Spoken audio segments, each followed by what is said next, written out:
Good evening, basketball fans, and welcome to Whitehall High School, where we're beginning the boys basketball season in the West Michigan Conference.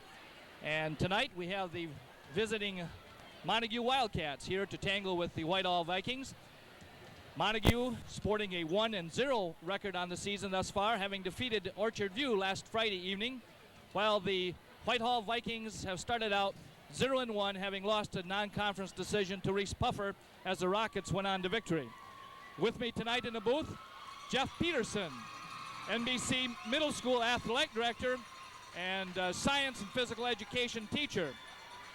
Of course, as we did the girls basketball season, Jim Tate was in the booth with us most of the time. But of course, Jeff now, he's not available. He's down there on the court, and probably he's a little more nervous down there than he was in the booth, especially for this opening contest against the Vikings. He probably remembers the last time we were here, and that certainly wasn't any cinch of a game. No, good evening, by the way, Larry, and it's a real pleasure to be back, and I'm sure it's good for Jim to be back here too, but I'm sure he's thinking about what happened last year and the good ball game that was put up by both teams, and he's hoping that the Wildcats can do the same tonight and come out on top. I had the opportunity to watch the Vikings last Friday night down at Reese Puffer, and I know we're in for a ball game tonight as they came out really scrapping and playing a tough ball game, even though they're two starters right now short because of some problems. Okay, well, the Vikings also always give us a tangle no matter what court we're on. And of course, last time we met on this particular court, both teams were tied for first, or near that, I believe, as I recall. And the Wildcats went on to pull that one out. They got back on the winning track on the Whitehall court after having lost a tough decision to the Grant Tigers over at Grant. Both teams are anxious to get their records underway in the new season, and I'm sure that both teams have some jitters tonight. This is an early season game, and probably not everything is worked out yet. So it'll be interesting to see what we have going tonight. Well, I'm sure you're going to see some new wrinkles from what people saw last Friday night, both at OV with the Wildcats and then again down at Reese Puffer with the Vikings. But again, like you said, both teams are going to be out here tonight trying to get their seasons off to the right start in conference play. They're both right at the top right now. You know, this is the way to go. You got to get that first W under your belt. The Vikings have an unusual situation, as you mentioned, having a couple of starters missing, but I'm sure they'll be back in action shortly. But in the meantime, they're starting 3 seniors and 2 sophomores. What's the sophomore jinx like, Jeff? Is there any truth to that rumor at all? Well, I don't know if there's any truth to it, but I'll tell you what, the other night against Reese Puffer, the 2 sophomores really put on a display, and if that's any indication of what's in store for opposition during the course of the year, Whitehall's going to have some sophomores to show off. Okay, ladies and gentlemen, we invite you now to stay tuned as we have on the playing floor our national anthem.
I don't know if the fans could pick it up or not, but we had quite a choir on the court. Everybody was singing along on the national anthem. It was yes, good to hear. Excellent job. An excellent crowd on hand tonight. And now for the starting lineups for tonight's contest. First, for the Montague Wildcats, at one guard, number 30, 5'10" junior Kevin Bushberger. J.J. Flynn, number 40, 5'9" senior at the other guard. At center, number 32, Jim Greaves, 6'3" and a senior. At one forward, number 14, Doug Schlaff, 6'2" sophomore. And at the other forward, number 12, Paul Schlaff, 6'1" senior. The Wildcats, of course, are coached by Jim Tate. And now, of course, the starting lineups for the host Whitehall Vikings as the crowd erupts once again. At one guard, number 32, Tom Sheasley, 5'10", senior. At the other guard, number 22, Carl Wade, number 22, 5'10" sophomore. At center, number 52, Jason Cassette, 6'3" sophomore. At one forward, number 50, Dan Scott, 6'0" senior. At the other forward, number 40, Scott Weaver, 6'3" senior. Another thing we should be reminded of is this is Whitehall's home opener, and so they're going to be sky high for that, as well as being our Cross River rival. Excellent point. The Vikings, of course, having their first contest at home tonight. We haven't had ours yet, Jeff, but I'm sure our team is looking forward to that as well. Well, that's always especially for the seniors. That's right. We didn't mention, but the Vikings, of course, are coached by Kim Griffin. We're all set to go.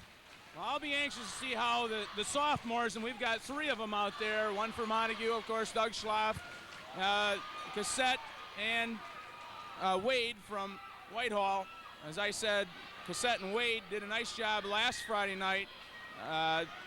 Cassette got in foul trouble early, and that hurt his game a little bit, but they did a nice job. There's the tip, and the Vikings are going to control, although Grieve got the tip, and there's the first unforced error, Jeff. That could be an important point in tonight's game. We don't want to see those unforced errors if you're the coach. I was just going to say, those are the kind of errors you just can't have and be successful. J.J. Flynn to the corner. That's Paul Schlaff inside to Jim Grieve. Nice assist attempt. Grieve misses the short jumper. Vikings down 4 quickly. One thing Montague has to watch out for is that Whitehall will run. They'll take that ball and go with it. Cassette from the side was no good, and rebound taken by Grieve. That's J.J. Flynn at the point. Paul and Doug Schlaff on the left. Brothers, sophomore and a senior. Kevin Bushberger with the drive up the center. The shot no good. And number 40, Scott Weaver, comes out with the rebound. Everybody a little bit tight at this point. Man-to-man defense for the Wildcats. Good tight pressure. Ball outside. Still outside. Shot taken from the side, and it's good. Tom Sheasley with the first home basket of the season for the Vikings. As I watched them Friday, they appeared to be a pretty much of a perimeter team. Cassette will take the ball in, but outside of that, they like to shoot the ball outside. Run and shoot. Okay. Scott Weaver with the attempt, and good. Score Montague 0, Whitehall 4. 6:27 remaining in the first quarter. J.J. Flynn with the outside shot. No good. Bounced off the back of the rim. Stolen by Schlaff. Shot no good. And Weaver comes down with a rebound. Going to have a foul on the play. It's going to be a blocking foul, I'm afraid, on Kevin Bushberger, number 30. And that was the case where Kevin got there, stepped too late, stepped up underneath, didn't give Weaver a chance to come down, and he got the the foul instead of drawing the charge. Ball inbounds. Sheasley bringing it up against Bushberger. Nice turnaround to the corner. Jumper no good. Rebound fought for by Doug Schlaff. Ball went off Doug Schlaff's hands. Out of bounds to Red. Weaver to inbounds the ball.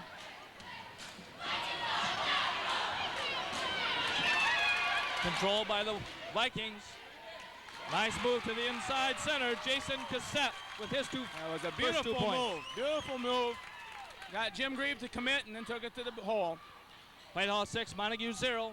5:40 remaining in the first quarter. Paul Schlaff with the baseline drive. And boy, our boys cannot buy a basket so far. Steal by Doug Schlaff. Basket is by Paul Schlaff, the senior, and he's fouled as he drove in to the bucket. We got away with one, and that was because the officials were at the wrong points. But Doug got that ball and then stepped over the line, which would have made him over and back. Right. But Paul Schlaff converted it, and he's at the line to cut the lead in half. I remember Paul making some very important shots up at Pentwater to put the game away, but he misses this one. That was last season. Tonight he missed this one. The ball seems to just find its way off the edge of the hoop tonight. Weaver with the jumper, no good, and Grieve controls the boards.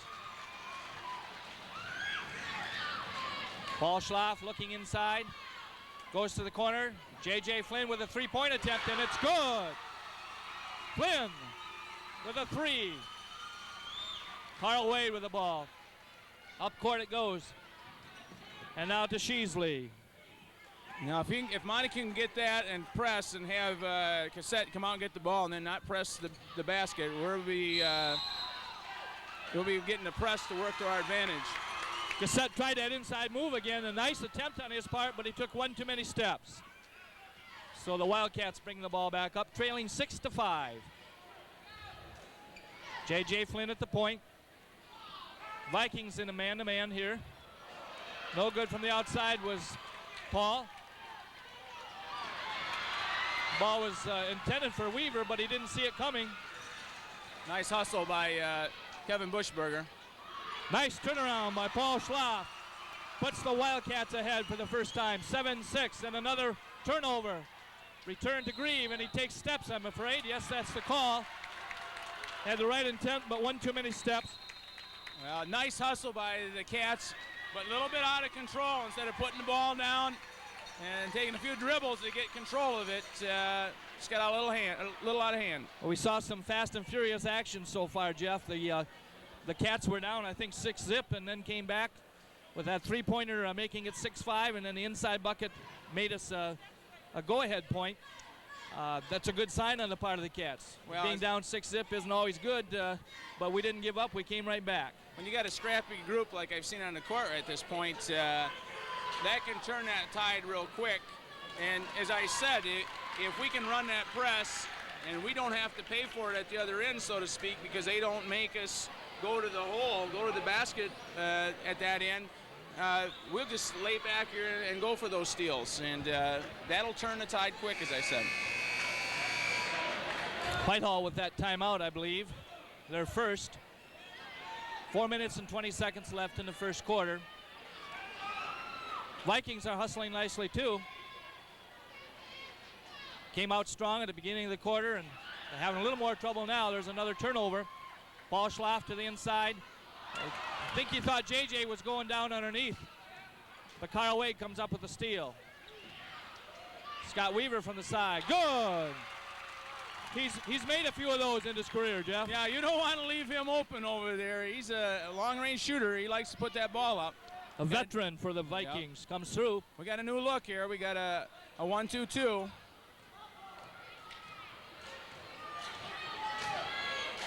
Kevin Bushberger down to Paul Schlaff with a three-point attempt outside. No good.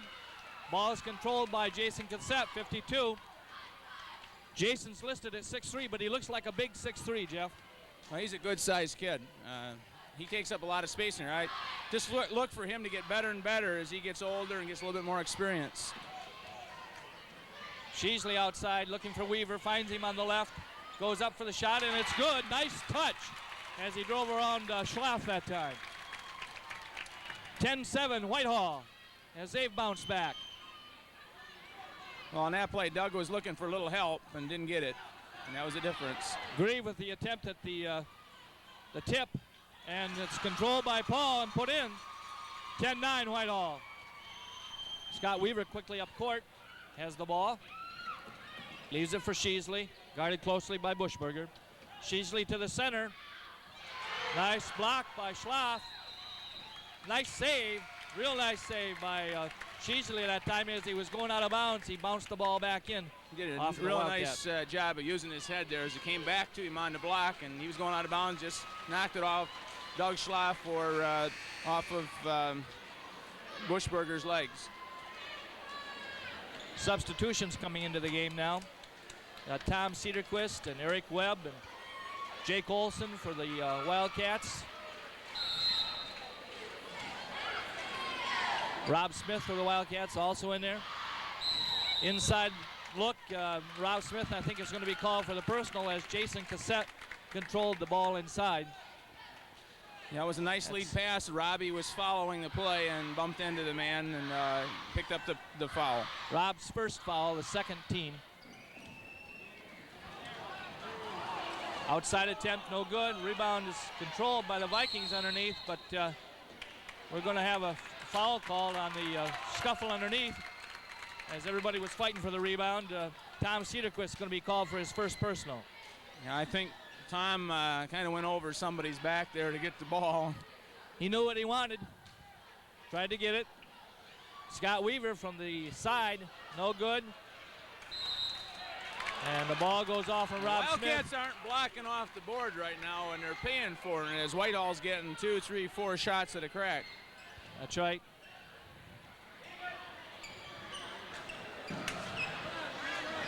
Turnaround, no good. Cassette with the rebound, and he scores. Good rebound, nice position by Jason Cassette. 12-9, Whitehall. Eric Webb out front now at the point. Over to Jake Olson on his side. Dribbles to the baseline. Nice shot by Jake Olson. Nothing but net. That was an excellent shot as he had somebody draping right on the ball, and he still put it up and in.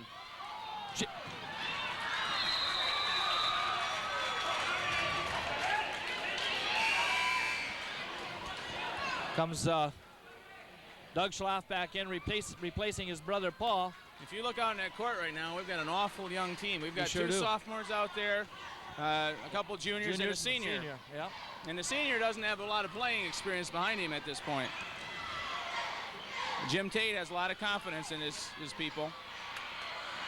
Tom Cedarquist with the inside position, the rebound and the basket, making it 13-12 Montague. And that's the reason they keep on producing for him, and so he shows him he has that confidence, lets him play. Scott Weaver with the attempt inside, no good. You remember in the paper last week, Jim was quoted as saying that he's got a lot of kids that are going to see lots of playing time this year because he is confident in their abilities. And he had that good fortune last year, too, as the Wildcats experienced a good year. Well, the nice thing about these younger people, spell them for just a couple minutes, let them put it back in, they get to go full-headed steam again. So it's a good thing to see. Should have mentioned that Kurt Heising is also in there for the Vikings. Came in a minute ago. And that's good to see Kurt in there. He didn't get to play at all Friday night either, and I'm glad to see that. Rebound taken out by Sheasley, dribbling down court against Flynn. Pulls up, shot off balance, and it's no good. But Tom Cedarquist has real good positioning and comes down with a strong rebound. And when you say strong rebound, that's exactly what you mean. A rebound is exactly what Tom Cedarquist does. He's the strongest individual I can remember being around a basket. Doug dropping it for JJ out front. I think we're working for the last shot. 39 seconds remain in the first quarter. Kevin Bushberger short. Tom Cedarquist. Good. Nice rebound. What position? There wasn't anybody inside of him on either side, I don't think. Tom played it real smart and just kind of, when that ball goes up, he goes to the basket and just waits for it on that side, and then comes off to him, and up and in he goes again. You said a minute ago he hadn't had much playing time thus far, but he's showing some good moves so far tonight. Bushberger hassles Sheasley on the way down court, but, well, he takes steps is the ruling on that. I think they called Tom Sheasley for traveling before he passed. I'm not trying to second-guess Tom, but he maybe should have passed that ball. He had a 2-on-1, and then he might have got that return pass, and that could have made a difference. I'm sure they'll wait for the last shot at this point. 13 seconds. Kevin Bushberger with a three-point attempt, too hard. Jason Cassette with a rebound, stolen by the Wildcats. J.J. Flynn up with it, no good. And I think we're going to have a foul on Scott Weaver. Right at the buzzer. Right at the buzzer. The officials conferring on the side here yet. They haven't made an official call that I can see, Jeff, but I think they're going to say that Scott Weaver came over the back. Yeah, maybe they're not going to call that. Maybe they're just going to call it good. The score at any rate is 15-12 Montague at the end of the first quarter. And I'm still not sure. I think the call was made. I think the whistle was blown before the horn sounded. I believe that there was a foul called because I do see now that there are 2 team fouls up on the board, and there was just one. So okay, that was a foul on Scott Weaver, and his number is posted. That's correct. Well, what a quarter of action, Jeff. 15-12, 27 points scored. A nice start for both teams, really. The Vikings came out strong early and then had a little bit of a setback, but they scrapped right in there all the time. Well, I really look for the Vikings to maybe come down as they did last Friday and make the Cats pay for their press instead of coming down and just setting it up.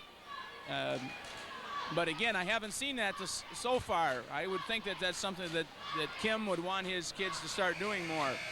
And on the other hand, I'm sure Jim Tate is telling his charges that go get them, guys. Before we stop doing what we're going to do, they're going to have to make us pay, and so far they haven't. Well, you've seen the Wildcats take several outside shots. Paul Schlaff is shooting 40% on the year right now at those three-point attempts, and he's had one already tonight.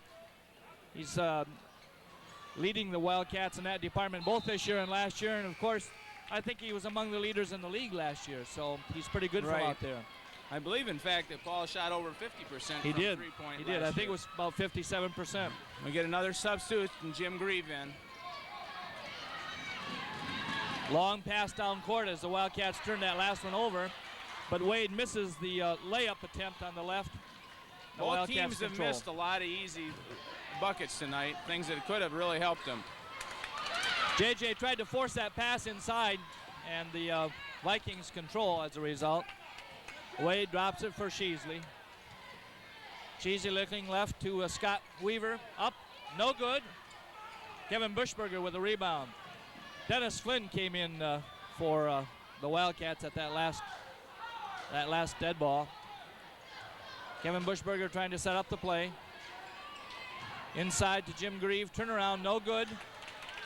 Jason Cassette with another rebound. He's gotten probably 5 or 6 rebounds already, Jeff. A couple buckets underneath besides. As we said, he's a strong rebounder. I think he's going to be an excellent ball player. He already is a good ball player. Carl Wade inside, look. Now goes back out. Scott Weaver on the baseline, back out. Jason Cassette. Back to Kurt Heisinger, no good. Wildcats have a little trouble, but finally come up with it. What I've noticed the last few times down on both sides, there hasn't been any offensive rebounding underneath the basket for Whitehall or for Montague. And if you look right there, there isn't any. Bushberger with that three-point attempt is no good. Here come the Vikings. Scott Weaver with it. Drives right on by Bushberger, but misses the shot. And we get the rebound once again. 2-3 zone for the Vikings now. They've shown us at least 3 different defenses so far, Jeff. Right. Paul Schlaff with the baseline move, drops it out to Grieve underneath. Nice Beautiful pass. What an assist by Grieve to Dennis Flynn. Good vision. Everybody but Jim thought that he was going to shoot it that time, I think. Ball goes out of bounds to the to the Wildcats, and we have substitutions coming in again. Webb and Olson back in for the Montague team. Both squads coming in with numerous new players. Dan Scott and David Mead in for Whitehall. 17-12 Montague, 5:47 remaining in the first half. Webb looking to Olson. There he is, cutting through his Jim. Grieve is not quite on with the basket. But that was a nice look inside. Nice feed inside that time by Jake Olson. Last 2 times we've had some nice feeds inside. Man-to-man defense yet for the Wildcats. They've had pretty good luck with that man-to-man throughout the last couple of years, and some before that even. Nice pick and roll, but the Wildcats defense it nicely and come up with the interception.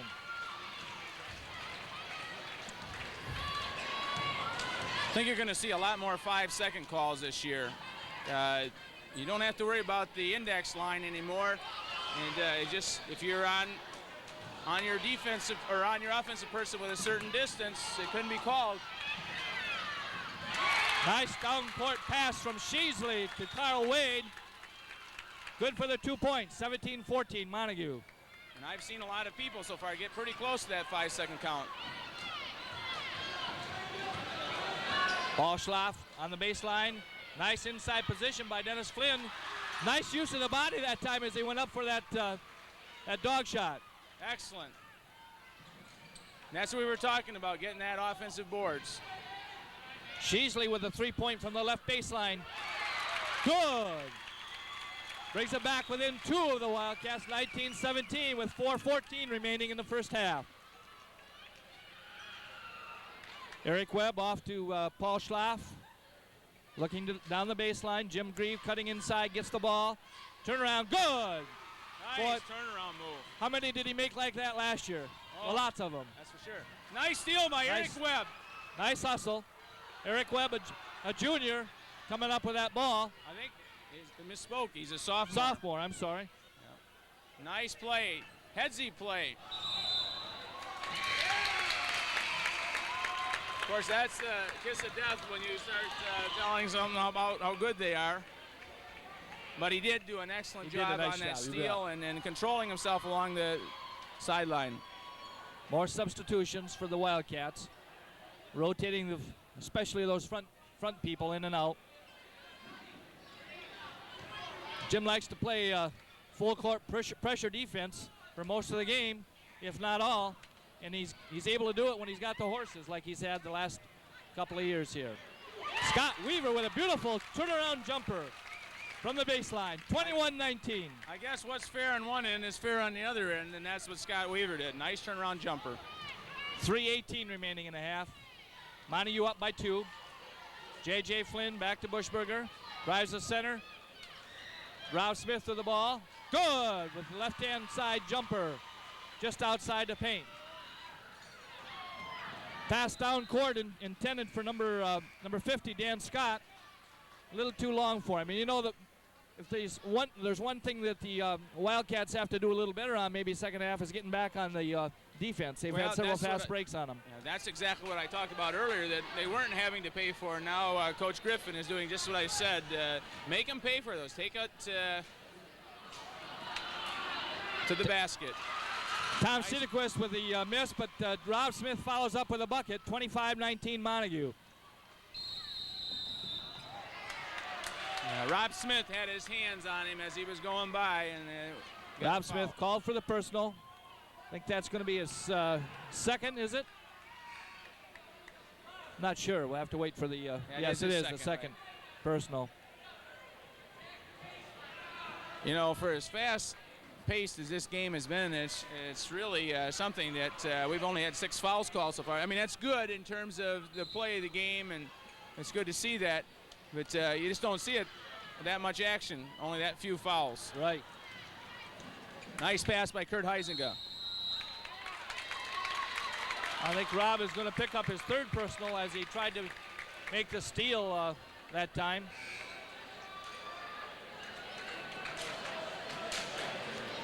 We're going to have a substitute probably for Rob Smith, I would guess. Dennis Flynn coming back in. You know, Jeff, we've got 2:32 left in the half, and And we also should mention maybe that lots of action, but we haven't had an awful lot of scoring.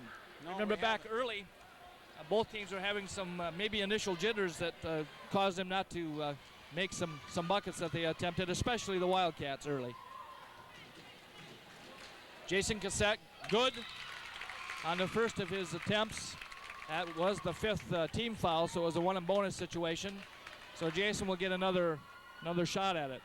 Into the game for the Vikings, Matt Scott, number 34.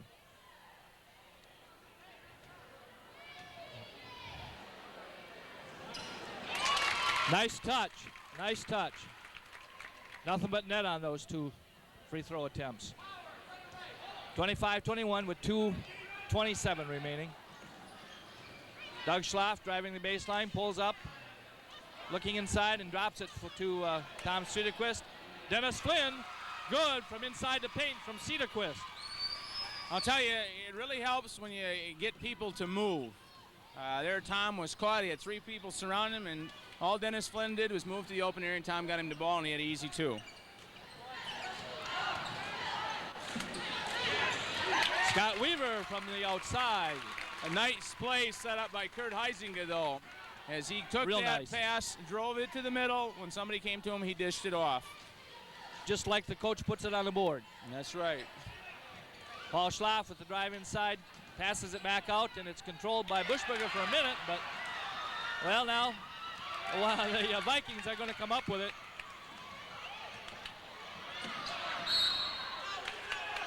Got the play stopped as the Wildcats knock it out of bounds on the near court side here to us. Smart play by Doug Schlaff. Let that man turn his back, snuck in behind, and almost stole the ball. Little ragged play there the last 20, 30 seconds. Now the Vikings are setting it up. There's Jason Cassette with a nice turnaround move once again. Boy, he's a sophomore like you said, but he's not playing like a sophomore. No, he certainly isn't. Pretty ball player to watch. And the more he does like that, the more success he has, the better he's going to get. Confidence will be boosted for sure. That's for sure. Kevin Buschberger, good for the Wildcats. Makes the score 29-25 as we approach the end of the half with 50 seconds remaining. Wildcat pressure out front gave him some trouble bringing it across, but they made it. Paul Schlaff for the rebound. Bringing it back up court to the point, dropping it for Kevin. Still that 2-3 zone defense. Nice work on that 2-3 zone that time. Nice foul by Doug Schlaff. Almost a short 2-pointer there by Kurt Heisinger, and Doug did what he had to, and that's keep him from making that. It was not good choice to drive the lane there between 2 men that Kevin did. He lost the ball, and good hustle by Doug Schlaff to get back to make him at least go to the line to make 2.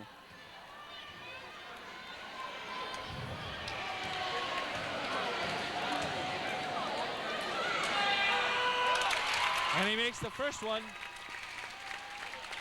Vikings having real good luck at the free throw line so far tonight. The Wildcats haven't been there yet, have they? Have they had a two-shot foul yet? I don't think so. I think, Paul Schlaff had a couple, but other than that, no, they haven't been to the line. Heisinger with his second attempt.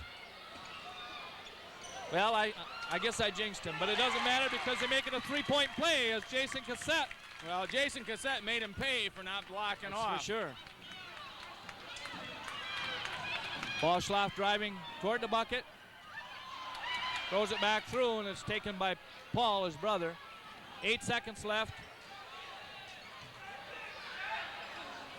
Nice touch by Paul Schlaff that time. 31-28 at the end of the first half. 31-28, a 3-point difference. We've gone through 16 minutes of play, and we only have a 3-point spread in favor of the Wildcats. And Jeff, if this is any indication of what we're going to see the rest of the year, I think both the Whitehall and the Montague fans are in for some exciting action as the season progresses. Well, give credit to both squads as they really hustled up and down the court and played some real exciting basketball. Sloppy at times. Both of them, I think, early in the year, of course, and made some decisions that weren't wise, but hopefully they'll learn from those. And as their season progresses, and even as the second half comes on, they'll have learned from those and try to push those aside and make wiser choices. But overall, very exciting half of basketball. The fans that are here tonight are getting their money's worth for sure. The last time we were here, there were more fans, I guess. In fact, the numbers that we heard ranged from 400 to 700 maybe that were turned away at the gates. And we didn't turn any away tonight, but those who are here are surely getting a good game. It's an excellent crowd tonight. It certainly isn't as large as the one last year, but again, the stakes aren't as big at this point of the year. And but again, as you said, it's a good crowd, and they're getting their money's worth.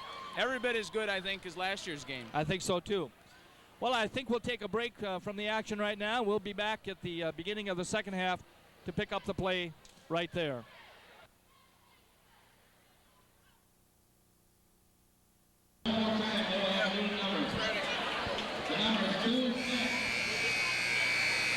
Well, here we are back, Jeff, for the second half of action with the Wildcats clinging to a 3-point lead, 31-28. We can hope that they have the same kind of success in the second half that our junior varsity squad did as they came back strong in the second half to defeat the Whitehall Vikings 57-35, making their record 2-0 since they also defeated the Cardinals down at Orchard View last Tuesday night. Well, I had picked this game to be tight throughout, so I don't see one team really blowing the other team out unless one just goes stone cold or stops doing some of the things that they've been doing. But that certainly would be nice to see the Wildcats do that on the other hand. You bet. Play is back in. J.J. Flynn with the drive, and the foul, I think, is called before the shot. But we'll have to wait and see what the call is. They'll certainly get two shots. No, it was. Yep. 3-point attempt by Paul Schlaff, no good. He was fouled before the shot, so there was no 2-point or 2 free throws at that point. Paul's got that range. He just can't seem to get it to drop her at this point. Wade looking inside, move. Oh, how disappointing that is for a youngster who drives, makes a nice play, and then doesn't quite get it to drop. Well, but if he just keeps his head on his shoulders about it and is very positive about it and thinks about what he did and keeps on coming back for more, he'll be all right. Bushberger with the attempt for the Wildcats, no good, and now we have a foul called underneath. Jim Grieve went up for the rebound along with number 50, Dan Scott, and Scott is called for the personal, his first.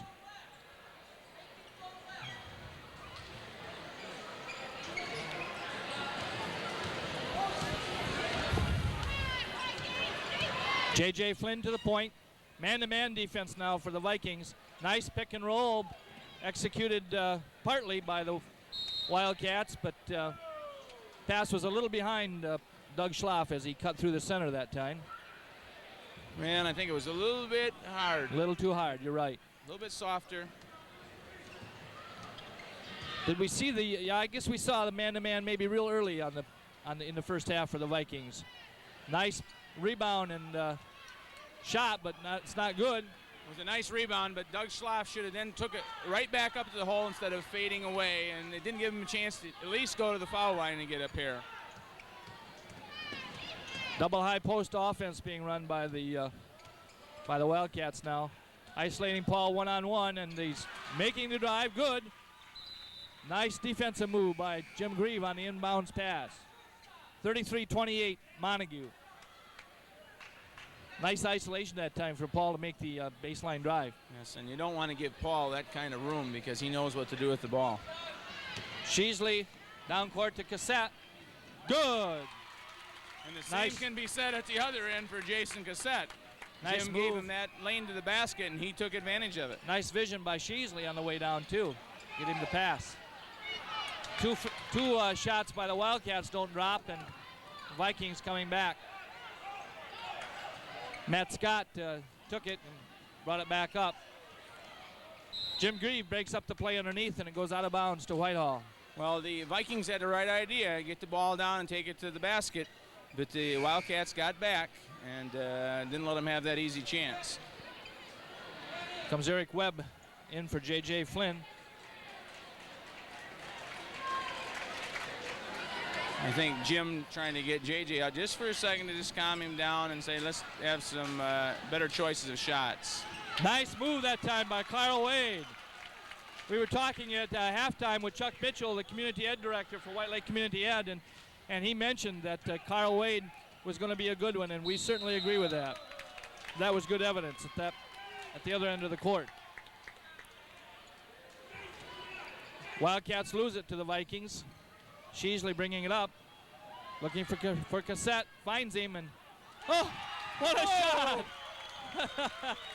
I hope we got that one on tape. I'm sure Jason will want to see it. That's a major league shot right it there. Sure is, yes. Didn't go the greatest distances, I'll tell you, though. That shot put the Vikings back ahead by one, 34-33. Doug Schlaff looking outside. We don't have much movement on the part of the Wildcats right now. I think we're going to have a reach-in foul on Kyle Wade as he tried to go after the ball. We don't have much movement, and then we've also got a lot of persons just handling the ball, dribbling the ball out in front instead of getting something going. And the Vikings are doubling up on it now and hoping for that 5-second count as well. Jake Olson in for the Wildcats.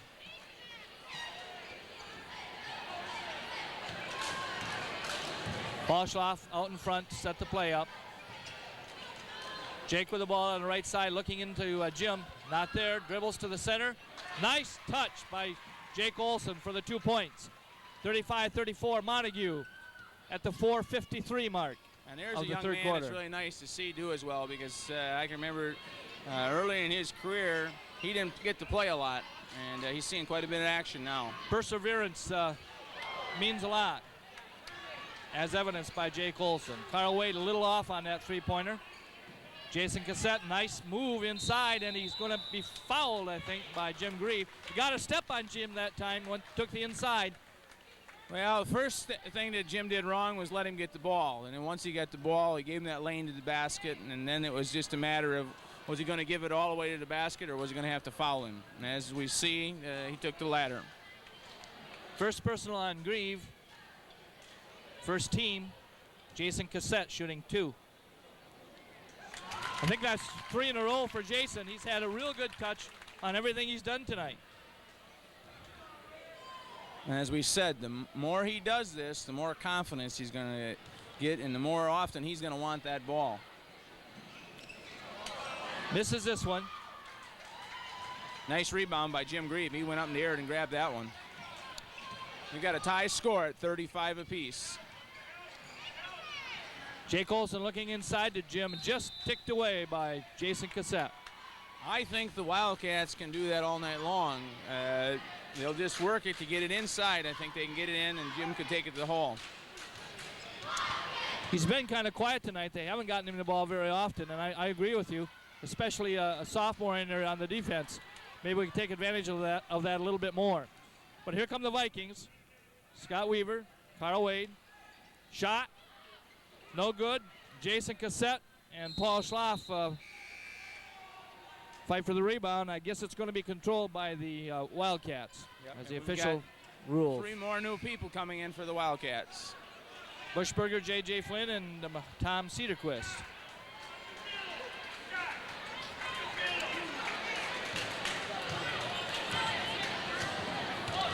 Fans will remember Tom Cedarquist's dad, who played here more years ago than I'm sure his dad would want me to mention on the air. But his dad also had good size, of course. And Tom with the rebound. Nice move by Tom again. And there's a case of that strength taking over, as 2 gentlemen both had it, and Tom just took it away and went to the hole. I think we're going to have Tom at the line for 2 shots. Rob Smith coming in the lineup, along with Doug Schlaff. I think we might have been lucky there on that drive that Paul didn't pick up a charging foul. I think you're right. The referee saw fit that no foul should have been called. That was the first personal on Matt Scott for the Vikings. Cedarquist says 1 for 4 so far this year. from the line. 25% shooter. Gets one more attempt now. This would give Tom his 5th point of the game, I think, and I believe he had 5 against OV last week. He's going to have to wait another minute to get his 5th tonight. Kyle Wade working against JJ, and I think they're going to call nice a charging foul. Excellent footwork by JJ Flynn. That was a definite charge. JJ saw that coming all the way and stepped in front of him in plenty of time. Griffin wants to call based on what was at the other end, and as I said, I think maybe we got away with one there, but that definitely was a charge. There was definitely a steps. Doug went up with a shot, missed it, and here come the Vikings once again. Sheasley out front, guarded by J.J. Flynn. Shot no good.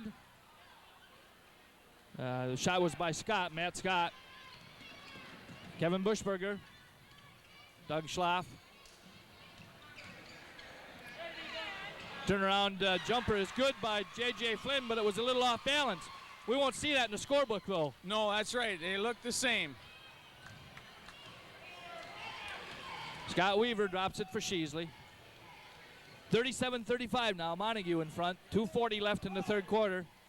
Jason Cassette. Nice basket once again. I'm afraid Robbie is going to get his 4th foul real quick. He's got to keep his hands off. He had the right idea. He was trying to front him, and then he got behind him, let him have the ball, and I don't think he can do that. Doug Schlaff looking to Tom Searquist inside, and we heard the slap up here, but the officials apparently didn't. Vikings take possession. Scott Weaver with a 3-point attempt falls short, and Rob Smith gets the rebound.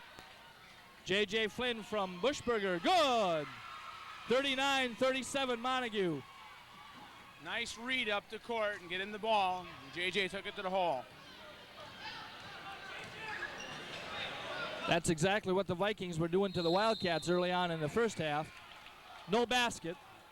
Foul is going to be called before the shot on the outside. Some of the fans want an NBA continuance call, but they don't call those here. It was a case Robbie didn't use his feet to get out in front and just reached in and he got it. Probably wasn't a bad foul, although it does give him his 4th personal. 4th personal, and he's going to be replaced by Dennis Flynn, number 34. That's strength replacing strength. That's right. Dennis Flynn had an excellent season last year on the junior varsity team and will continue to be strong in the varsity, I'm sure. Basket is no good, but I think Cassette's going to be called for the personal, although I don't think he thought he knew what for. Well, I think those are kind of easy to tell when Doug goes up in front of you. Pretty easy to push out of the way, and I think Doug's going to take a lot of that this year. Montague, I believe, is in the 1-1 already. Yes, they are. Tom Cedarquist. I guess it was Tom Cedarquist. It wasn't Doug Schlaff, but 1:39 remaining in the 3rd quarter, and us in the bonus is not good for the Vikings. And that certainly is different from the first half. Absolutely. It was, the whole first half, we never got into the other way around. You're right. Sheasley from the outside for 3, a little short. Dennis Flynn fighting for the rebound, drops it for Cassette. There's Paul Schlaff coming out with it. And the Wildcats control. Vikings still in a man-to-man. I think they've played that man-to-man all the second half as opposed to the first half when they gave us 2 or 3 defenses. Bushberger attempts, no good. And I think we're going to have a foul called on Tom Cedarquist underneath as he pushed off for the rebound. I think it's a reciprocal call there. The only thing is that Jason Cassette will not get to shoot at the other end. 2nd personal on Tom and a 2nd team foul for the Wildcats this half. Full court pressure by the Wildcats. Carl Wade, however, gets the ball in easily. Nice defensive move by Doug Schlaff as he... Nice hustle by both teams. As he broke that play up. That was an excellent play by Doug Schlaff. And we're going to have another foul on Tom, I'm afraid. His 3rd personal. Offensive foul called with the shoulder being moved into the Whitehall Viking. Yeah, he kind of pushed his shoulder right through Jason Cassette, and down Cassette went. Kurt Heisinger in the lineup for the Vikings. They've got Tom with his third now, but that's posted as the team's fourth. We must have been incorrect before with the team fouls. I think that that's correct. Kyle Way with the drive. Rebound eventually controlled by Doug Schlaff. 40 seconds left in the third quarter. Montague ahead by 2, 39-37. Double high post, stack offense. Doug Schlaff with the ball. Back to his brother, Paul. I think they're going to probably look for the last shot, or at least a real clear open shot. The Vikings not playing a real close man-to-man, dropped back on that to defense the possible isolation real well. Now they drop out of that. Lee Bushberger wide open. He misses, but Paul Schlaff gets a rebound. Up, no good. I think Doug is going to be called for the personal this time as he went in for the rebound, but probably went over the Viking. Right, and with that, you shoot a 1-and-1 at the opposite end. So the Vikings will have a chance to tie it here at 39 apiece going into the fourth and final period. And that man, Jason Cassette's on the line. Yes, sir. He missed his last one, but boy, he's made some nice shots. If we were going to pick an MVP right now for the Vikings, I think it'd be them. I know we don't do that, but Jason's had an exceptional night. Second That's game right. into the season as a sophomore, and he's playing like a seasoned veteran for the most part. Is. Of course, you have to have ball players to get you the ball inside, which he's had, and but he has to move to get open to get there. Nice touch once again and return to form. That one touched nothing but net and hardly that. One more attempt to tie. As they say, tangle the twine, right? Right. And there it is, And he 39 did all. it again. He didn't seem to bout any pressure, did he? Bushberger with the full court shot. That would have been a three-pointer in anybody's league. Now for those, I think they ought to give more, but they don't. They just give 3. So we've played 3 quarters here. The score not at 39 all. And it's just like we're starting over again with 8 minutes to go before the final buzzer. Anything can happen. That's just it. Whereas when we started, we had 32 minutes to go, and you had 3 stops in between. Now, this is the final time, and the team at the end that has the highest point total will be the winner. Okay, we'd just like to mention the upcoming action on the part of the Wildcats and the Vikings. The Vikings, this coming Friday night, December 9th, will play Oak Ridge at the home of the Eagles. The Oak Ridge Eagles hosting the Vikings on the 9th. The Montague Wildcats will also be traveling this Friday night. They go to take on the Pirates at Hart. So we encourage fans from both sides of the river to keep following their teams, show that support. It's important to the kids on the floor to have their respective communities behind them. And of course, you fans have always been really good for both of these teams, and I'm sure they appreciate your support. Well, here we go, Jeff, fourth quarter. Vikings take the first shot but miss. Now we have Sheasley controlling out front. This might come down to who has the ball with 2 seconds to go. That's right. Nice shot that time on the inside, puts the Vikings up by 2. Still that man-to-man defense. Nice move by Paul Schlaff. Baseline left-handed layup is good. 41 all. Well, he gets people standing flat-footed, and he blows right on by him, right to the hoop, and takes advantage of that situation. Nice inside move by Scott Weaver, and that's another bucket for the Vikings, 43-41. Montague looking to return with a score. Doug Schlaff can't quite make it happen. Here's Sheasley with a breakaway. Good. 45-43. 41 Whitehall with 6:44 remaining. And with that, I believe that that's the Vikings' largest lead since the beginning of the ball game. I think you're right, Jeff. They've been ahead by 1 or 2, but this is the largest. It's kind of like a repeat of the first quarter.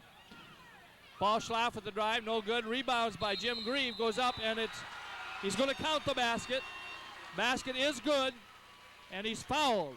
Yeah, that's the important thing the Wildcats have to do. Keep on taking the ball to the hole. Don't back off. Don't try to win it in one shot, especially with 6 minutes to go in the ball game. And that's what they did. They get a rebound. Jim Grieve grabs it, puts it up, gets fouled, and got a chance to pull us back within 1. Plenty of time, and that was the third personal on Carl Wade. Grieve with 1 shot at the line. Grieve at the line, shooting 1,000%. 100% of his shots have gone this year. 4 for 4 now, 5 for 5. And he had a nice touch on those free throws last year. Yes, he did. Pulls the Wildcats within 1 as the Vikings return the attack. Nice baseline turnaround by Weaver. Boy, Weaver's hot this quarter, Jeff. Well, I think you got to deny Weaver, and we're letting him get the ball and hope we can play defense on him after that, and we can't do that. I think he's sensing that too. I think he's sensing it. Really looks like he wants the ball inside more than since the first quarter. Ball's knocked out of bounds, out of Jim Grieve's hands. Yeah, Jim got it down low and then got in a pickle, didn't have anything to do with it, and got slapped out of his hands. Grieve on the inbounds, no good. Jason Cassette comes out of there once again with that all-important rebound. Jim should have went up with it nice and strong. Scott Weaver back to Carl Wade. Good! Vikings are hot this quarter. Coach Jim Tate not happy right now and wants a timeout. The Vikings have pulled out by 5, 49-44. I think that was a smart timeout on the part of Coach Tate. They're down by 5, and I think he wants to calm his crew down before they get down by any more. And I think he will be reminding him probably of the fact that we still have 5.5 minutes to go. It's not panic time at this point. Well, you know, down at this end, well, again, I think we had some unwise choices instead of just taking the ball strong in the hole. Make them foul you. If they're not going to foul you, then you got the easy layup or you got the good shot.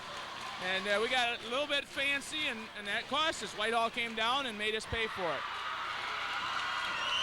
Now, if you're Kim Griffin at this point in time, up by 5 with 5.5 minutes left, you can't tell your team to relax much either. I'll guarantee you that both coaches are talking to their team about playing smart. And one's telling them continue to play smart, and the other one's, come on, guys, you were playing smart, let's get back with it. And so it's just a matter of, at the end, who's going to be playing their ball game and playing smart with that end of the ball game. Play resumes. Wildcats in control. I think that was the Wildcats' first timeout, and I believe the Vikings have had one also. Kevin Bushberger, no good, but Grieve has the follow. Bushberger rejected underneath.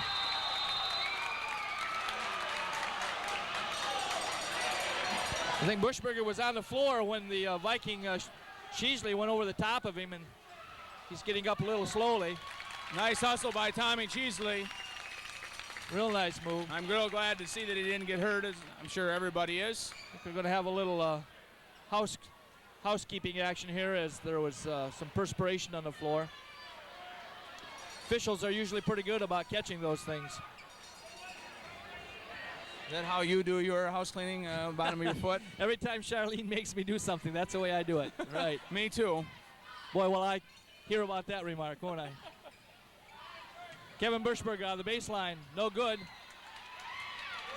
Scott Weaver with the ball, off to Sheasley. Nice control by Sheasley that time as Paul Schlaff tried to set the pick, and Sheasley picked it up. Doug Schlaff trying to deny Scott Weaver, but couldn't do it that time. Nice drop. Basket. Excellent teamwork by the Vikings. Excellent teamwork. Paul Schlaff from the outside, no good. We have a foul on J.J. Flynn as Heisinger takes the rebound and J.J. goes into him.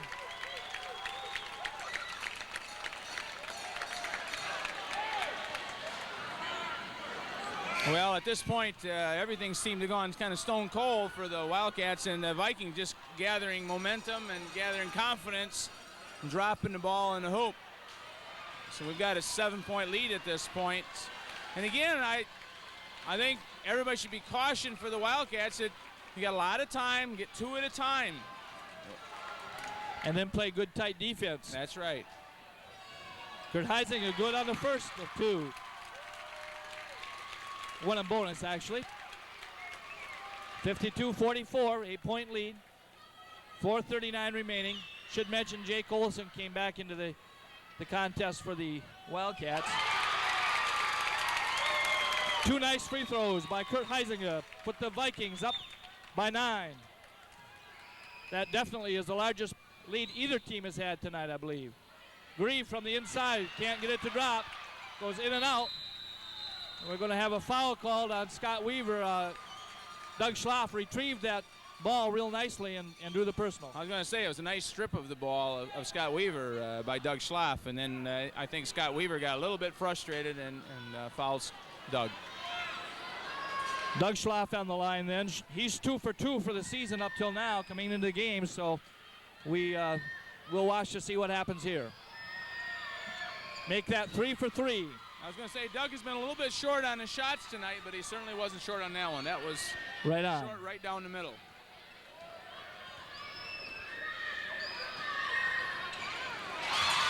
Two in a row for Doug Schlaff. That may be what the Wildcats needed.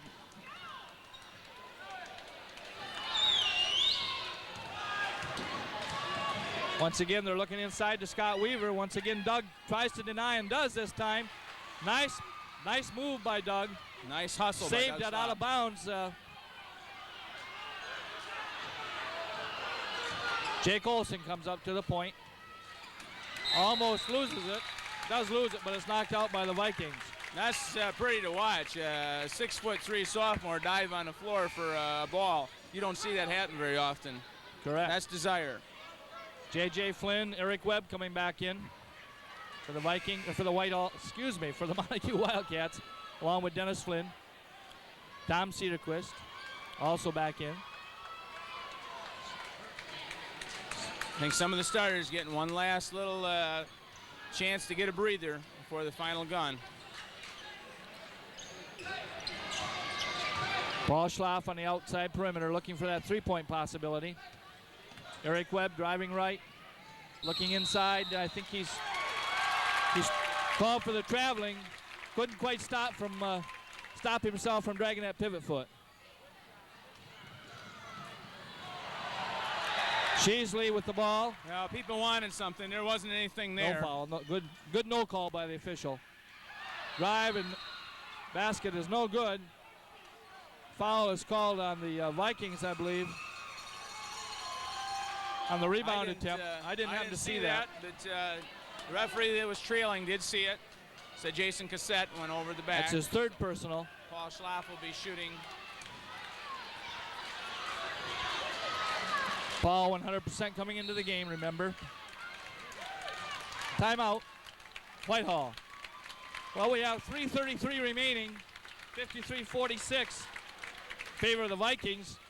They've got lots of time, but it's getting to be a more critical point now. 7 points is certainly not impossible to overcome, especially since we have somebody on the line, but we really need those 2 free throws right now. Well, I think Coach Griffin's going to probably be telling his people that use the clock now. We're not in any rush. We've got a 7-point lead, and even if Paul Schlaff were to make these 2 free throws, we'll still be up by 5, and the clock is on our side. You don't want to melt the clock. It's too early for that, but you can use it. And when something comes in that suits what you want, then take advantage of it. Well, the Whitehall Vikings are looking for their first victory tonight. It would be an especially important one, especially sweet for them if it came against their perennial rivals from across the river, the Montague Wildcats. On the other hand, the Montague team is looking for their first league victory, this being the first conference game for both teams.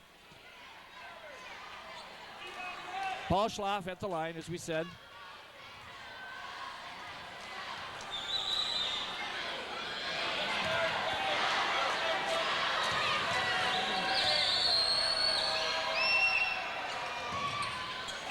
Good on the first. Got a nice touch roll on that. He's had several of those in his career too, that he has a real nice touch generally on the line. Much rather see him fall through the bottom though, right to begin with. Just like that one did. That's right. Brings the Wildcats within 5. I think now we have a things up a little bit press here now. defense, the trap, and it's good for the steal by the Wildcats. Underneath the ball goes, but it's not taken by the Wildcats. Sheasley to the other end. Nice play. Nice I play believe that's by- going to be Montague's ball. No. No, I think they're going to call it. I thought the trail ball. official saw that. Is going to overrule him. I think that's what he's going to tell him right now. It was off of Whitehall's leg that goes to Montague, I believe. Well, your observation is certainly being discussed down there, and I don't think Coach Griffin is too pleased about the discussion. And we're going to have That's exactly what happened. It was clearly seen over here. It was a correct call, but difficult for the official underneath to see it. The lead official called it the way he saw it. It's up to the trail official. If he saw something different, let him know. And that's exactly what he did. Must compliment the officials for that. Yes, it takes it is. some real fortitude to make that kind of a call in this kind of a game. That's hard to do in a game like this, any game for that matter. You bet. To say that I guess I didn't see it as well, and okay, we're going to go the other way, especially when it might go against the home team. That's right. At any rate, the Wildcats come back up court, trailing by 5. Ballschlag from the outside, no good. He hit that first three-pointer he took, or one of the first ones, and I don't think he's had any since, but we sure could use one right here. This time the ball goes out of bounds to the Vikings. Grieve and Rob Smith back in for the Wildcats. There was a case where I think Doug got bullied around a little bit underneath there, but he's got to learn to hold his position and hang on to that ball. Good defense. You got somebody a little bit taller on the point man, Doug Schlaff, so he's having trouble seeing over the top. Doug's got good defensive moves as well. Scott Weaver blocked. Nice block that time by Jim Grieve, although he came in from the backside, which is not maybe the best position, but it was a nice clean block. Yeah, it was a nice clean block, yes.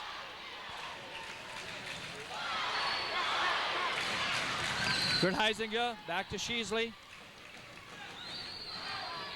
Nice drive down the side court and a basket. Beautiful move that time by Tom Sheasley.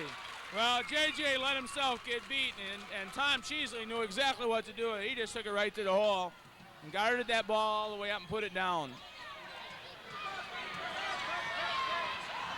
Three-point attempt by Doug Schlaff is good. With assist from his brother. 55-51. And the Wildcats are behind. get the ball back. So we're going to control. Down by 4 underneath our own bucket. Excellent trying and capitalize on that break. Rob Smith can't get it to drop. Sheasley down court. Good. Beautiful pass from Heisinger.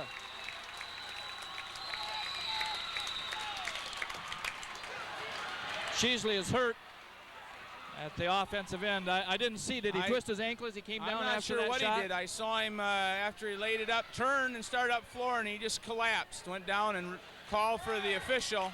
I think it is his ankle. Looks like he's holding his right ankle. It's tough to see that.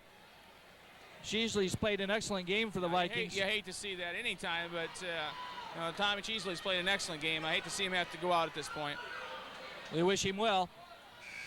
Looks like he's recuperating all right on the bench, although I'm sure he's going to be hurting. Maybe more tomorrow morning than tonight. It's going to be Montague ball when the play is resumed here. Now he's having problems. I don't think he'll be coming back in, unless maybe it's a cramp. Might be a cramp. He is up and moving at least, up and walking. Okay, it's warm in this gym, and it certainly could be a cramp with the loss of water and salt we might have. Doug Schlaff gets the pass off the... Nice hustle by Rob Smith.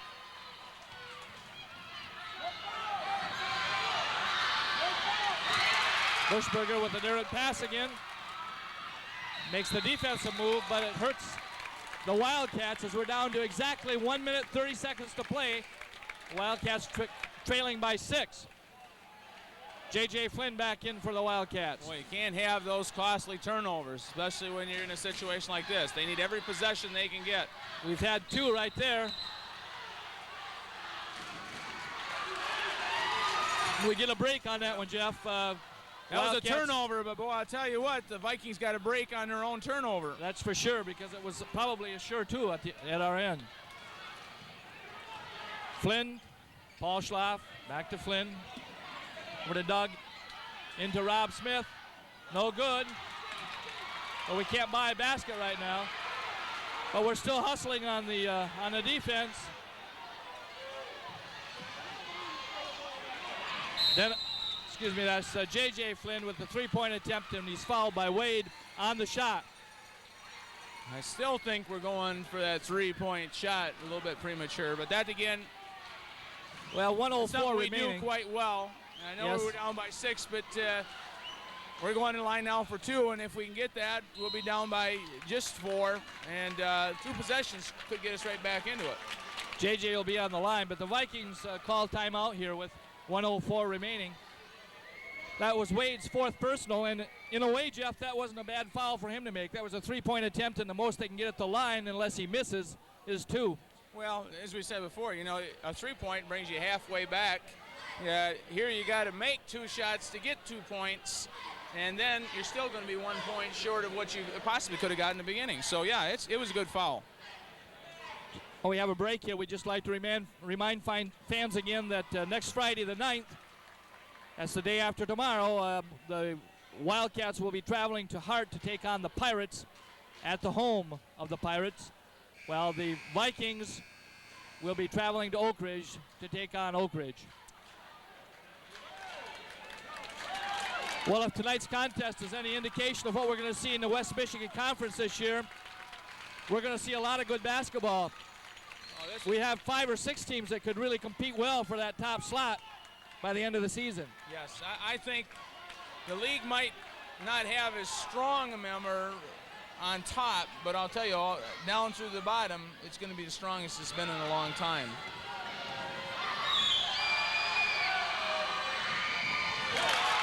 JJ misses that first one. And there's the value of that foul right there.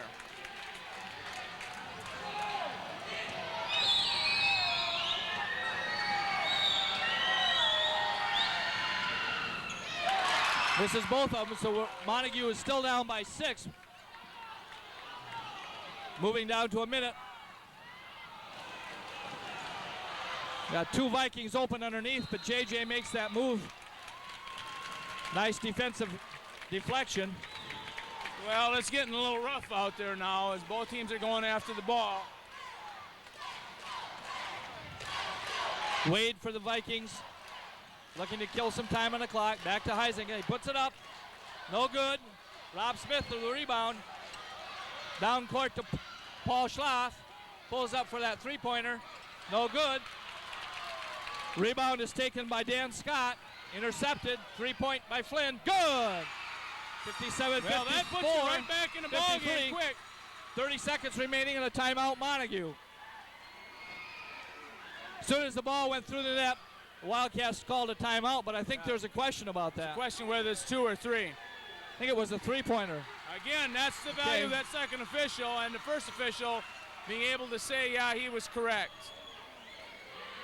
Okay, it so definitely was a three-point shot. Definitely was. JJ, I think, thought about driving inside that three-point line, but stopped just in the nick of time. That was a good decision on his part. Very good, especially since it went in.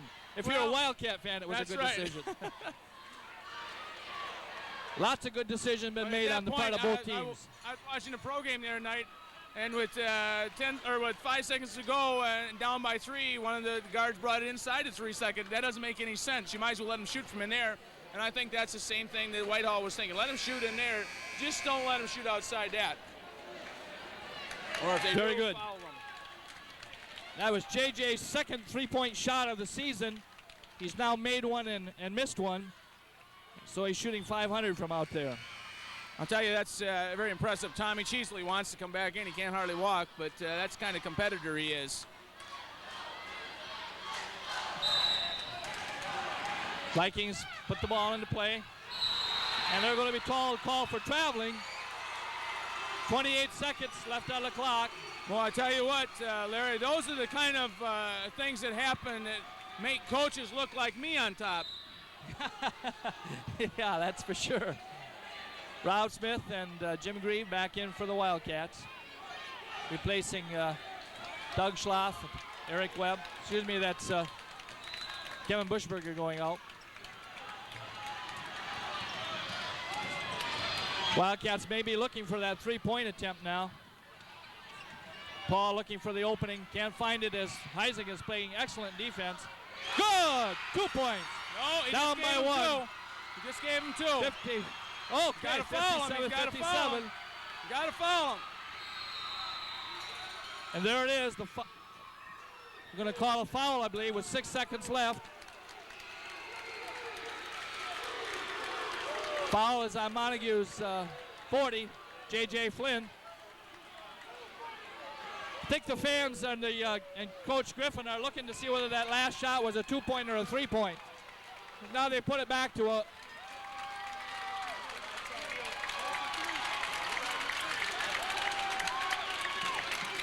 Officials have ruled that last basket by Paul Schlaff was a 2-point play, so the score remains 57-56. Whitehall with 6 seconds remaining and Kurt Heising on the line. Now the last time Heising was at the line, he sank 2 of them.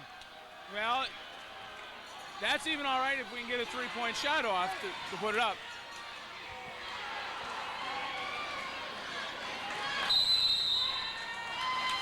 Montague's going to be taking a timeout. Coach Tate was discussing something with the official. I'm not quite sure what that was.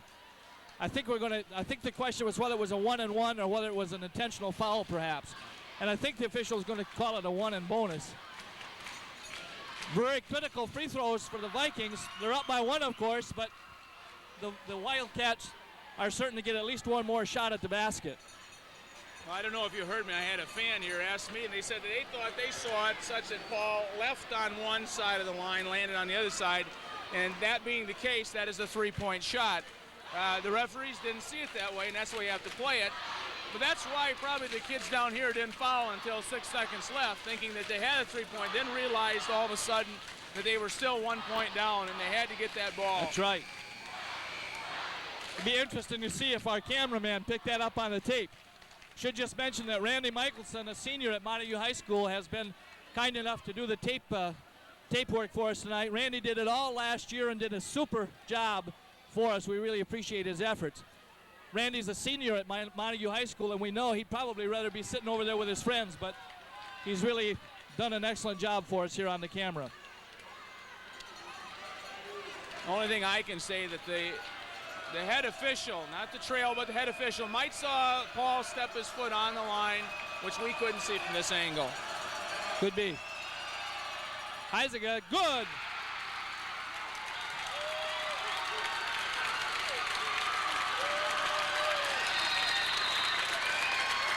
Now Kim Griffin is calling a timeout.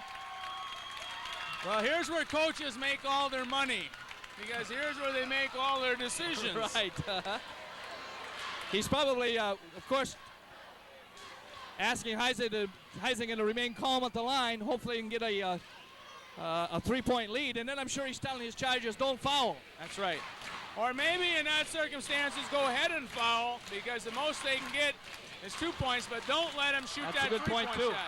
And for heaven's sakes, if they do get it off, don't foul then. Absolutely. Well, Jeff, we were up by 3 in the second half, and Whitehall is up by 2 up by 3 in the first half, and Whitehall is now up by 2 in the second half. It's been close all the way. 9 points was the biggest difference, but we couldn't ask for any better action in opening West Michigan Conference basketball play. No, as I said at the beginning of this telecast, that I thought that both teams were going to be exciting to watch, and they were going to do a lot of things out there, and I think we've seen that. They had spells by both teams where they went cold. It just so happens that the Wildcats went cold second, and right. You know, the Vikings took advantage of that, and give them all the credit in the world for that. Heising is only one up at the Whitehall end of the court. No good. 2-point lead.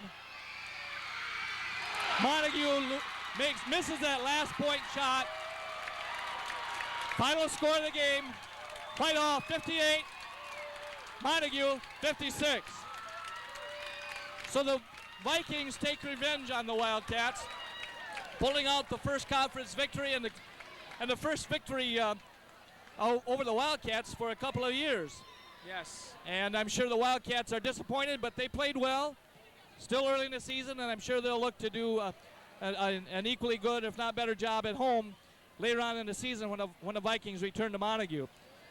Well, that's the point. They can't look at this as being a whole season. You know, there have been times when we look at this game as more important than the season, but you know, we can't do that this early in the season. This is an important game, but it's one of 14 in the conference, and of 18 that we have remaining now. And they just have to carry on from here, learn from their mistakes. And the Vikings as well. You know, they had a cold spot in the beginning of the game, and if they do that against some of the other foes, they might not be able to come back like they did tonight, because that foe might not hit that cold spot like the Wildcats did. Absolutely. Both teams played well, as we said. Jeff, I think that the Vikings had some impressive play, especially in that second quarter when those fast breaks made a big difference for them. The Wildcats weren't getting back real well on defense, and the Vikings certainly took advantage of that. The Wildcats, on the other hand, were down early and managed to stay in there and come back strong. Never said die and made a real game of it. We had an exciting contest on both sides. Pressure free throws made there by both teams in the late going, for that matter. But that one by Heisinger was a very important one, as it put him up to stay, of course, by a comfortable, well, not comfortable, but at least an acceptable margin. And, you know, both teams are still early in the season and will need to improve both offensively and defensively, but neither coach can be too disappointed by the showing tonight. Well, as I said, one victory doesn't a season make, and I think that the Wildcats probably will go back and practice their free throw shooting, although they sunk some down the stretch to keep them in it. There were some in the third quarter when nothing seemed to be dropping that really hurt. So, you know, that's one of the things they'll work on. I'm sure they're going to work on offensive rebounding. Just a lot of little things that difference between being maybe 2 points ahead instead of 2 points behind at the end. Sure. Well, I think we'll wrap it up from the booth here tonight, Jeff. Good to work with you. I don't remember working with you last year, but I think we're doing a good job for the early part of the season ourselves. So we look forward to doing more of this. I concur with that, and I look forward to more of it as well. Okay, the final score from Whitehall High School then. Whitehall 58, Montague 56. Good night. Good evening once again, ladies and gentlemen. We're down on court now following tonight's heartbreaking loss for the Montague Wildcats here at the Whitehall High School gym. And Jim, the last time you and I were on camera together, it wasn't in this capacity. Right now you'd probably rather have it continue in the former capacity, but it was a tough opening conference loss for you. But how do you see the game tonight? What were the keys? Well, I think I just told the kids, so it's no big secret that I thought we lost the game from the neck up. I thought we made some uncharacteristically bad decisions for us. I thought we fundamentally didn't play very good defense inside. The kids are making a good effort. I can never fault our kids in the effort, but we could have executed and done a lot of things better. In my view, though, coming into the game, I told the kids the other night I would just as soon Whitehall's best players had been out there, because I think the fact that they weren't put an awful lot of pressure on us. If we win the game, we should have. If we don't win the game, it's because Whitehall's best players weren't there. And I think you have a tendency in a situation like that, even a little bit mentally, to play not to lose, and instead of going out aggressively after them. I think we got off to a poor start. Our first 4 shots were one-footers or layups. We didn't make none of them. And I think if we gotten off to a little bit better start offensively, it might have been a different game. But what it boils down to me, and what I told the kids, is no excuses. On December 6th, Whitehall was better than we were. They were better mentally than we were. They were better physically than we were, and my hat's off to them. I thought they did a great job preparing for us, especially against the full court pressure. They did a nice job, and Coach Griffin did an excellent job preparing, and the kids deserve all the credit. One of the keys that Montague experienced last year was the three-point shot, as Paul Schloff hit several from the outside, especially in key games at important times. And tonight, Jeff and I noted that we were having some difficulty with those three-pointers. They didn't seem to drop as well for us. Yeah, I'm really going to be interested to see the last one that Paul took over there and see how did it look. Well, we were sitting, of course, and it was right directly in front of us, but it definitely looked like it was three-point range. Yeah, and the gentleman that was in the stands was scouting stated that he thought it was a three-point shot. But again, we couldn't really tell from our angle. I mentally, when that ball went in the basket, I assumed the score was tied. He made a nice step-in move, and he said he looked down before he took it up, and he was definitely behind the line. But still, there's another example. We had just called a timeout and said the next basket we score, we had just done it. The next basket we score, we're going to call timeout. And we were going to get something set up, and it didn't matter if it was 57-56 or 57-all. In that situation, we should have called timeout right away and got ourselves organized in defense. Mental error. None of the five call timeout, and I can't call timeout from the bench. The players on the floor have to do that, and it could be inexperienced, 1,000 screaming fans. They're 16, 17, 18-year-old kids, but that's the kind of thing that happened to us all night. It seemed like every bounce that could go our way went the other way. Like I said before, no excuses, though. Whitehall was just better than we were tonight, and we're going to go back to practice tomorrow and work on getting better. It's the only thing we can do. One last thing, everybody likes to see the three-point shot. We all enjoy that. But at times I thought maybe we went to it a little bit too much. And again, that's just my own feeling. And awful early. It gets you back in real quick. But if you don't make it, it puts you maybe down two more if they can convert. What's your feeling on that? Yeah, I agree with you. We talked to our kids about shooting it out of the offense and shooting it in rhythm and shooting it with confidence. And it's awful tough to tell players, shoot it now, don't shoot it later. It's something they're going to have to experience and get used to as the season goes on. There are some people I definitely would rather see shoot the three than other people, but I just don't believe in telling kids don't shoot, don't be aggressive, and that I think that's going to happen to us sometimes this year. I'll tell you the one thing that I don't like about the three is it really screws up your rebounding. More rebounds come out about 12, 15 feet from the basket. The guys that are supposed to be hurting you on the boards aren't hurting you, and the guys that are supposed to be back on defense, the ball pops in their hands, they're running the other way. It's going to take me a couple of years to get used to how in the world to coach defensively against this three. Well, Jim, I thought the kids, as you said, hustled real well all over the court. The press worked. In fact, at the beginning, Whitehall didn't make you pay for that. They just brought it down and set up in their set offense, and I thought, gee, that's working right into your hands. That isn't what I saw when I scouted last Friday night, where they went right to the hole. And Kim stopped things and said in the second quarter, hey, guys, you got to take it to the hole. And as you said, that started to hurt us a little bit. Yeah. They looked more for the fast break in the second quarter. We mentioned, and your boys had a little difficult time defensing against that too. Yeah, they were throwing the ball over the top against the pressure, which is, again, either we didn't have enough pressure on the ball, we weren't getting there quick enough, or we weren't picking up our men quite quick enough. And we do play a lot of people, but that's going to happen. Our kids are going to have to get used to it. They're going to be in that same position on Friday night. We're not going to change the way we play. We're just going to play a little bit better. Well, I'll tell you, if the ball would have rolled one way or another a couple of times, and we could say that for Whitehall too, but there were a lot of balls that rolled around that rim, and if they'd fallen one way instead of the other, it might have been a different score. But those are all might-haves, and Friday night, of course, you got to go back in it, and the score stays the same tonight, and you go on from this point. Let me tell you the worst thing, though. The worst thing is I got to get up and teach tomorrow. That's the hardest thing. That's the hardest for every Tuesday night game. Well, we know the bus is out there waiting for you, and you need to get home, get your rest. So we appreciate you coming on the air after a tough loss, and we wish you the best of luck for next Friday and the remaining games in the season, okay? Congratulations Good luck, to you Coach. and your kids on a hard-fought effort tonight. Thank you. Okay. Now I think we have Coach Griffin waiting in the wings over there, but as I look over, I see he's not going to be here right away because he's with Greg Means from the Beacon. So I think we'll just go off the air for a minute and wait for Coach Griffin. We'll be right back. Go at it. We'll get there. Okay. Well, good evening once again, and we do have Kim Griffin, the coach of the Whitehall Vikings, with us now. And congratulations, first of all, Coach. I know you're excited about your victory over the Wildcats. It's probably sweet coming after last season's couple of defeats, but your boys looked really good tonight. You had an opening night loss at Reese Puffer, but you played well then, and you certainly played well tonight. Well, thank you. I think we learned some things playing Reese Puffer. Reese Puffer did us a favor by playing a man-to-man press against us also, so that I think it helped us prepare for this one, because I knew that Jim was going to throw one against us, and he did his normal and threw it against us all night. And so we handled it relatively well, and I think it was really key to how well those kids do. It gave them some confidence, and we got some breaks at the right time.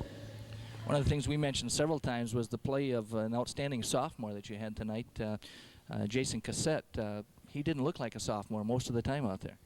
That's what I like about him, is that he has a sense for the game. He doesn't always show a lot of what I call natural talent, but what he does show is a sense for the game. He knows where to be, what to do when he gets the ball, and you hardly know that he's doing anything out there until you look at the stats and say, God, he's double-figure rebounds, double-figure in points, and I'm looking forward to having him a couple of years more.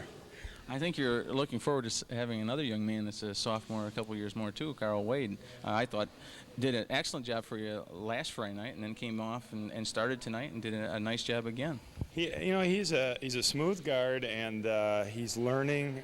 Tonight he tried to do too much, I thought, a couple times. He didn't quite get to the basket on a few layups and kind of just spun the ball up there, and they didn't go. But he's a kid that's only going to get better. He's got some quickness.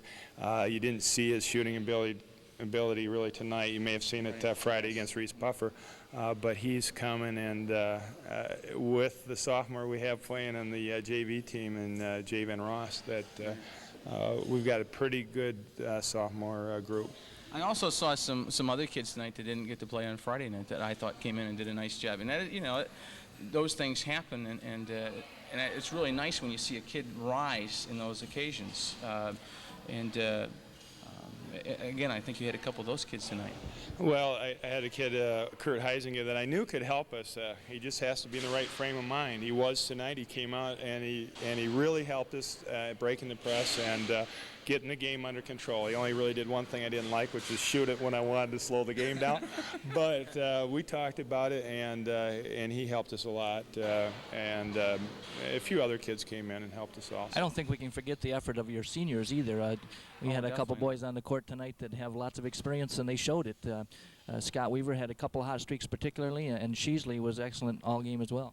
Well, Scott Weaver, we weren't going to him, and I could see he was getting a little disturbed about it. And I said, hey, we got to get him the ball. So we talked about it. We got it to him about 3 times in a row, and he turned around and threw some most ungodly shots up there. But they went in. He responded, and you need that from your seniors, because the other guys see that, and they want to do the same thing. But Tom Sheasley is our quarterback. He just runs our team. And he sprained his ankle late in the game, and he still wanted to come back in. He did, but he just runs our team. We need him. It's like the football team. They won 5 games with him and lost 4 without him. So you need that guy that can make sure kids are where they're supposed to be, especially when you're playing sophomores. You've got a nice ball team, and I think right now you're playing a little bit of a hardship with 2 of your kids out. And hopefully your kids can continue to play well, and then when those kids come back and mesh in and play well. And I think that's important, the idea of meshing back in, fit into that whole scheme of things, because I think then you guys can really put some things together. The 2 seniors that are out right now will be back with us after the next 3 ball games. They're working as hard as they can in practice. They want back, which the other kids understand that when they can come back, they're going to play. And so, but it's really valuable for us to get these other kids some playing time. I think if we can get through these 5 games without too many losses, that it will help us down the stretch when we get those other kids back, because they will get some playing time in the meantime. You traveled to the home of the Eagles on Friday night, and what do you expect when you get there, Kim? Are you looking for an easy contest? You know better. We don't have Oak Ridge is not an easy team to play. They have quickness. They will do some of the same things that Montague did. They will try pressure. They will run. They will try to run at every chance that they can, and they've got guys that can shoot three-pointers, so they present a special problem. Last year we matched up pretty well with them, so it helped us. This year we probably would again, but with the kids out, we may not match up quite as well as I would have liked. So I'm expecting a tough ball game. It's just going to be. What do you see overall in the West Michigan Conference? You're 1-0 now, and of course Montague 0-1. We think perhaps there's going to be quite an even flock in there this year compared to some years at least. Well, Ravenna has a couple kids with a lot of talent. Anytime you put a kid like Jacobs in a ball game that has that much talent, anything can happen there. We have Shelby, which I think is a real decent team. They're going to be tough. Oak Ridge, they got a lot of kids back from last year. So, and North Muskegon starts out with a win against Newaygo. So you have to look around and say, you've got to place yourself up there, I think. Yeah, well, we know that we're going to be able to compete in the league, and when I get my big kid back, I think will be even tougher. It's just going to be even. I know Montague by the end of the year is going to be one tough cookie. They didn't play as well as they can play. Well, in part that was your kids too. I was impressed in how your kids hustled. Both teams hustled, but I was impressed how your kids hustled and played defense, and you took away the things that Montague wanted to do at times, and that's a sign of a good ball team.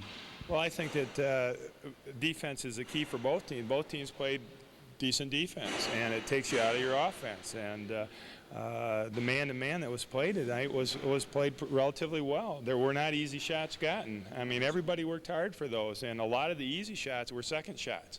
They weren't the first shot. So I think you got to give credit to both defenses, and the offenses at the beginning of the season often are slower than the defenses to come along. So I think both teams will improve. What do you want to see happen with your team as the season goes on now?